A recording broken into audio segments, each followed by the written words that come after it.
ইসলামের দৃষ্টিতে কিছু গুনাহ ও খারাপ অভ্যাসের কারণে সংসারে বরকত কমে যায় এবং অভাব দেখা দেয়। যেমন ১.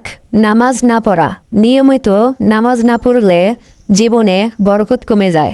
২. মিথ্যা কথা বলা। মিথ্যা রিজিকের বরকত নষ্ট করে। ৩. মাপ ও ওজনে কম দেওয়া।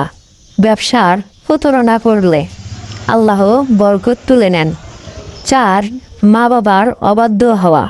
পিতামাতার কষ্টের কারণে জীবনে অভাব আসে। ৫.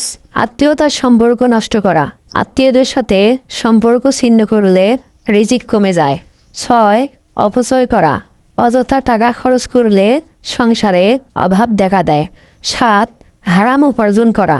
হারাম টাকা সংসারে বরকত নষ্ট করে দেয়। ৮. গুনাহে লিপ্ত থাকা।